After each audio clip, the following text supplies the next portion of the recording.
Hello and welcome to Springwatch, coming to you from the fantastic Cairngorms in Scotland, home of snowy mountain peaks, ancient forest, deep lochs and of course some of the most spectacular wildlife that we've got in the UK. It's an absolutely fantastic place to base ourselves, and from here we've been able to discover Scottish wildlife like never before, from the tiniest beetles to the cheekiest mammals to the large birds of prey. So here is Springwatch 2019 Scottish Adventures. The Cairngorms National Park is a magical land. Twice the size of the Lake District, within its boundaries are 5 of the UK's 6 highest mountains. 55 more mountains reaching over 3,000 feet. Cascading waterfalls. Ancient forests. And, of course, an abundant selection of specialist plants and animals that live here. This is Glenfeshie Estate, the heart of Cairngorms National Park. I'm here for the next 3 days to explore this incredible place because this is home to some of the UK's rarest plant and animal species. Today, I'm going to be starting with plant habitats, working my way from the valley down here up to 3,000 feet, where there's a subarctic plateau on the top. Over the past 15 years, the Glenfeshie Estate has undergone a program of regeneration, and the signs of this are all around to see. What a magical place. This estate is part of Cairngorms Connect, a 200-year-long project to restore the national park. And if this landscape is anything to go by, it's an exciting prospect.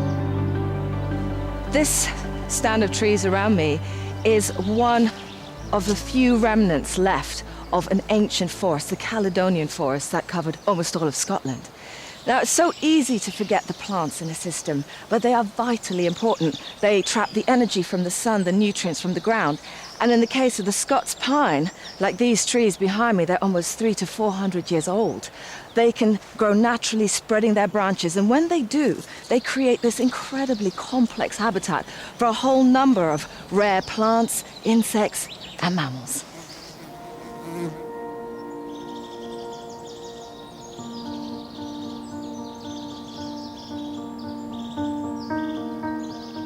Now, this old Scots pine here has fallen, but it's almost quite poetic. It's supporting this birch here, but also a new Scots pine, the next generation.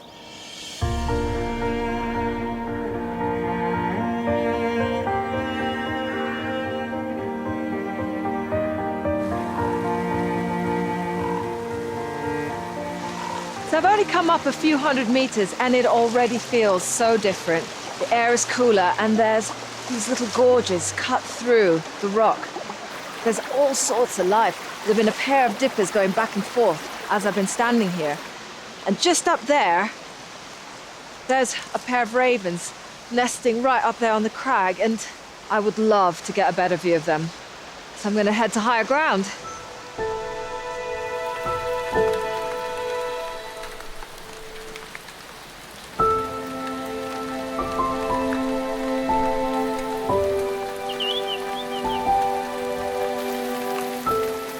As I pass 2,000 feet, I leave the protection of the ancient forest behind.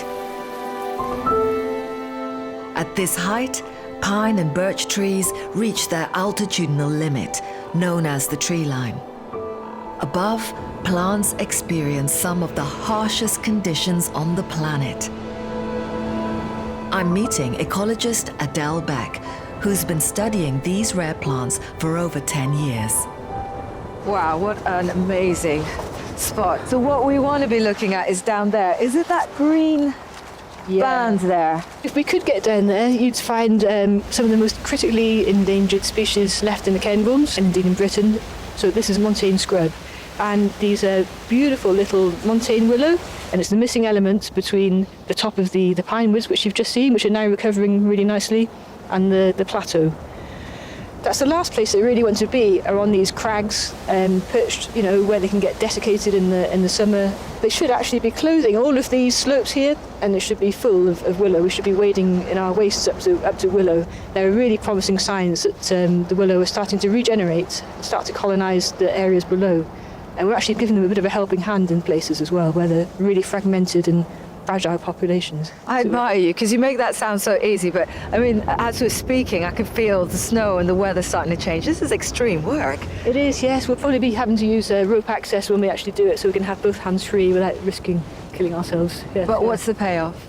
It's just wonderfully satisfying, I think, just to be involved in such an amazing project and such an amazing, iconic species. And I imagine as well to actually start to see the fruits of your labour, that these trees are starting to repopulate. Amazing. Absolutely. I'm going to be up here in my Zimmer frame, I can tell you, in 50 years' time here, and I hope that those slopes are going to be clothed with willow scrub. Adele, I don't doubt it. I hope so.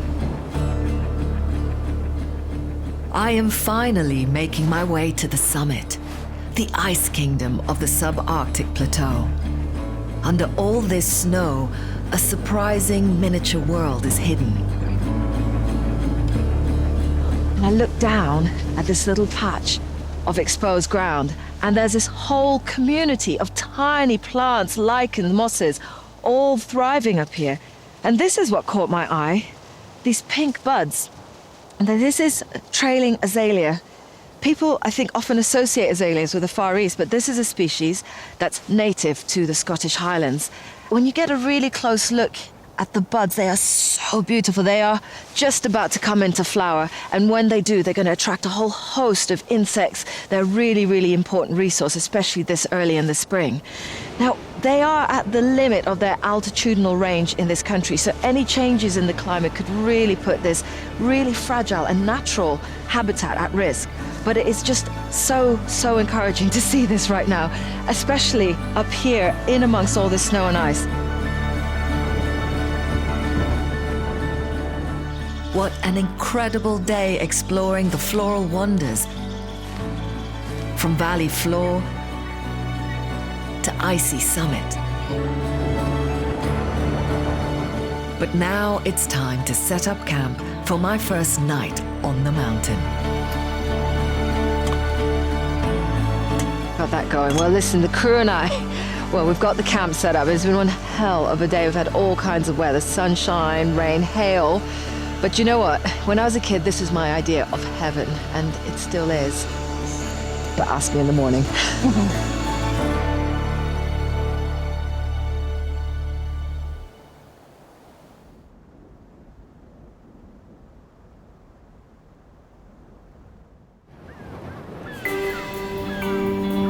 High up on the northeast corner of the British Isles is an archipelago of 70 islands, which was once the centre of the ancient world, the Orkney Isles. They sit where the wild North Atlantic crashes into the North Sea. You might think of Orkney as a remote island chain facing the tempest of savage northern weather. Exploring these islands reveals an extraordinary range of habitats and a destination for a host of migratory birds. Nestled in a gully in the Hoy Hills lies an unexpected patch of ancient woodland, Berrydale Wood. This oasis of greenery is sheltered from the buffeting westerly winds, and the signs of spring are everywhere. The ground is lush with ferns, blaeberry and great wood rush, creating a safe haven for invertebrates. Whilst the tangle of branches of downy birch, rowan, aspen and willow provide a place for a willow warbler to forage. Migrating from Africa, Orkney is the furthest north they'll breed in the UK. The dense foliage of this wood is a perfect place to raise their young. Once, this verdant native woodland would have covered Orkney, but after thousands of years of human habitation, this tiny sanctuary is almost all that remains. Above the treetops, the moorland stretches out towards the sea. where the towering cliffs hold back the waves. The cliff nesters have started to return, and by late spring these craggy outposts will transform into high-rise housing for thousands of seabirds. But it's the rocky shores of Orkney's most northern island, North Ronaldsay, that provides the perfect nesting site for black guillemots. Smaller than common guillemots, they gather on the water at first light in small social groups. Known locally as the Taisty, they are already resplendent in their summer plumage of black with contrasting white wing patches. They display to each other to renew bonds or to find a mate. Breeding in pairs or small groups, the boulders and rocky crevices of North Ronaldsay form the perfect nesting sites. Unlike those willow warblers, these sedentary birds don't travel far, spending their winters in the seas around Orkney.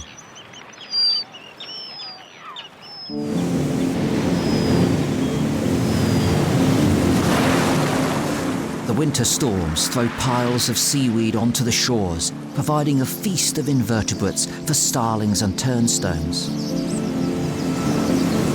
At this time of year, birds are feeding up to give them the energy needed to lay their eggs and raise young.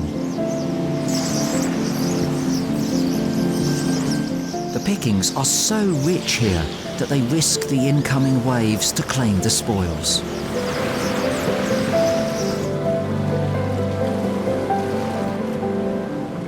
Fulmars watch the drama from the shore. They'll also soon breed, but they're not fussy about where. Cliff edge, rocky shores, even grassy banks will do.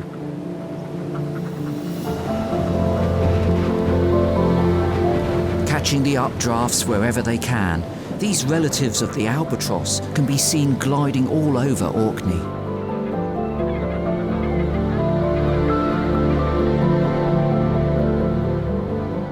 Further south is the island of Burray, where the freshwater Eckner Loch provides a perfect stage for courtship displays. Long-tailed ducks are sea ducks, but they've come inland to pair up before flying to the Arctic Circle to breed. Many have already found a mate, but there are still a few males looking to attract a female.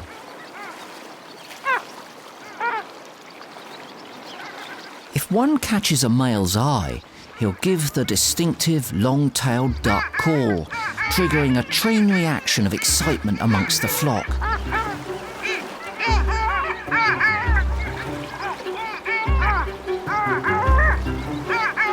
They raise their heads and waggle their elongated tail feathers to display to the passing female.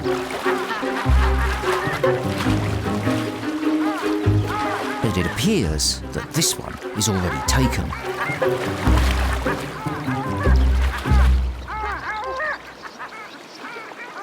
Unlike most ducks which molt twice a year, longtails molt 3 times in an almost constant cycle of new feathers. Their white winter heads are turning chocolate brown, ready for that trip north.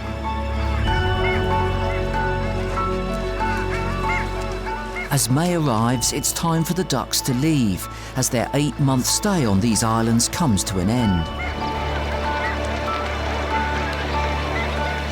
In a few months they'll return, heralding the end of Orkney's summer. Their migration cycle will be complete.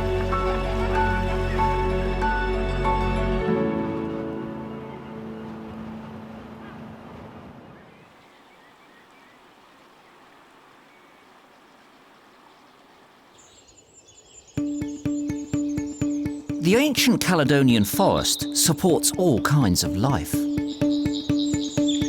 But it's when these trees die that some of the most unusual creatures move in.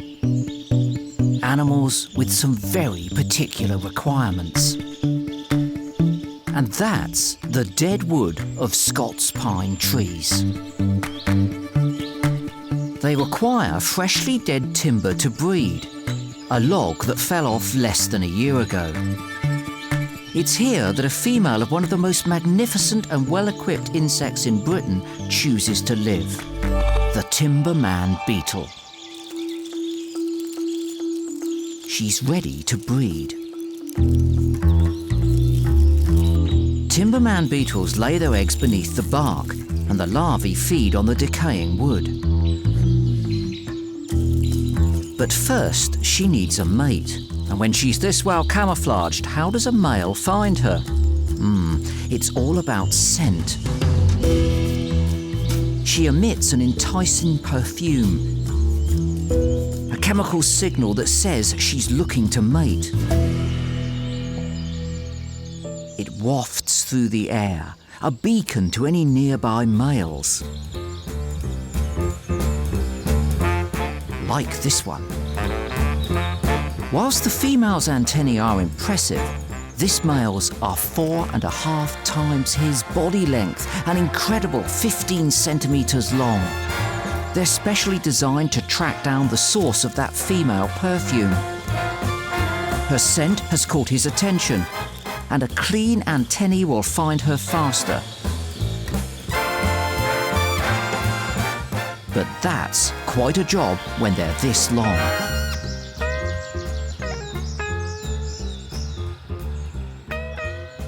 Right, antennae primed and ready, he's off.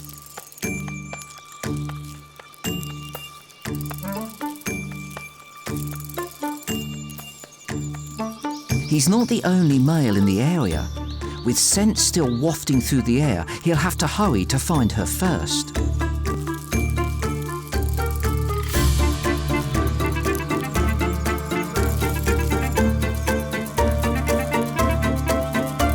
He's found her, but he can't waste time. If another male finds her too, there could be a fight, even if they're already mating. He delicately delivers his package of sperm. This will fertilise the eggs waiting in her abdomen. With his part over, he leaves in search of more females. Once this female finds a suitable crevice in a log, she'll lay her eggs. And as long as there are still trees like the Scots pines left to fall in the ancient Caledonian forest, the annual life cycle of the timberman beetles will go on.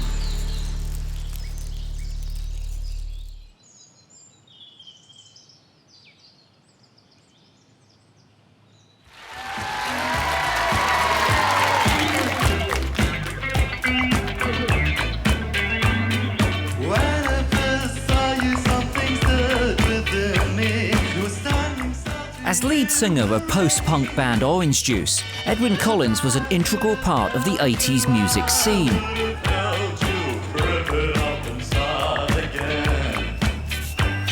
With a career that spanned over 25 years.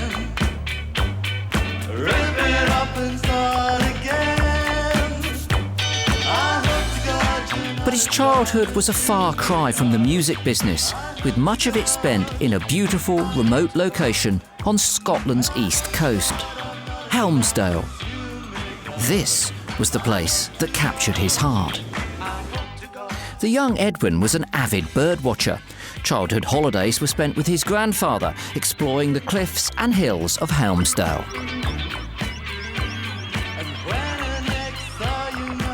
By 10, he knew all the species of British birds, and particular favourites were the local seabirds.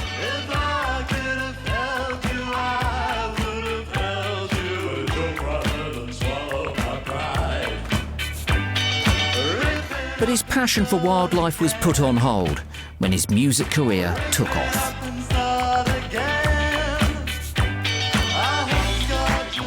Then, in 2005, whilst working on his 10th studio album, Edwyn suffered 2 brain hemorrhages, and his life turned upside down.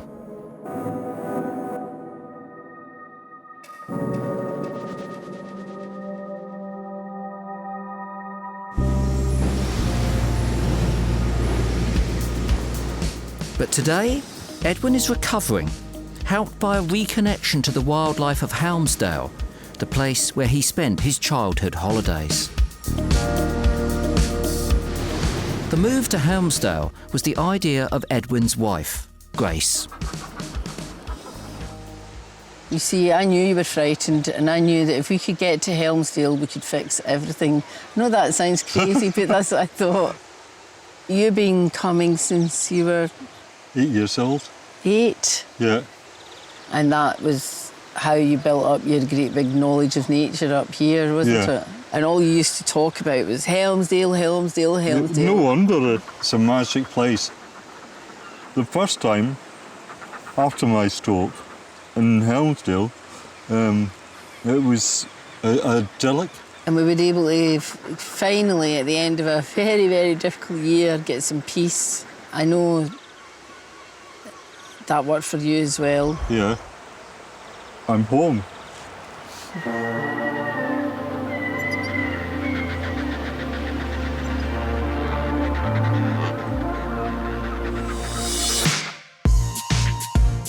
The seabirds and dramatic landscapes of Helmsdale inspired him once more.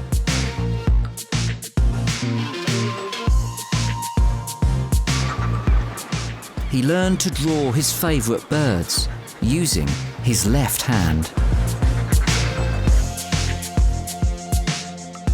I use it for therapy, drawing and sketching, expressing myself. I'm quite relaxed drawing. And Edwin doesn't let a challenging terrain stop him looking for inspiration. You're a brave man, sir. To many people watching us attempt this with you, Yes. they think, is she wise? We're seasoned campaigners on these steps, aren't we? Eh? Yeah. As Edwin continued on his journey to recovery, his drawings became more and more intricate. One step at a time, Edwin, one step at a time. Yeah. Perfect. Okay. I'm a pensioner, you know. I know. Thought you were my toy boy.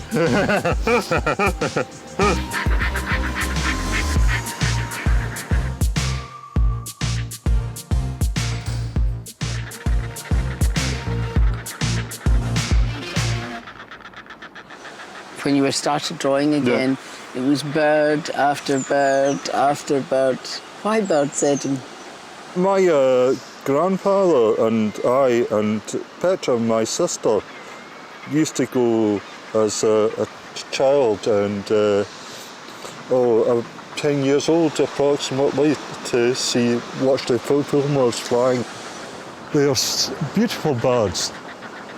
They look like they fly just for fun, don't they? Yeah. They're majestic.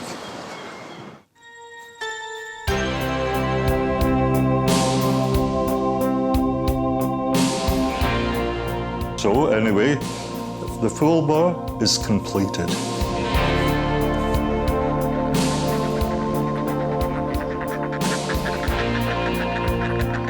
We would come here, wouldn't we, and watch them fail to land. Yeah, sometimes. They're clumsy. Now to abort the landing and go round again. They're brilliant flyers, but sometimes not such perfect landers. Yeah. Oh! It's such a laugh watching them do this, isn't it? It's a magic experience to me. It's my life, my joy, watching them soaring and gliding and flying. Maybe this nature helps me to recover my speech, my voice. I'm so happy. I'm alive and well. It's magic.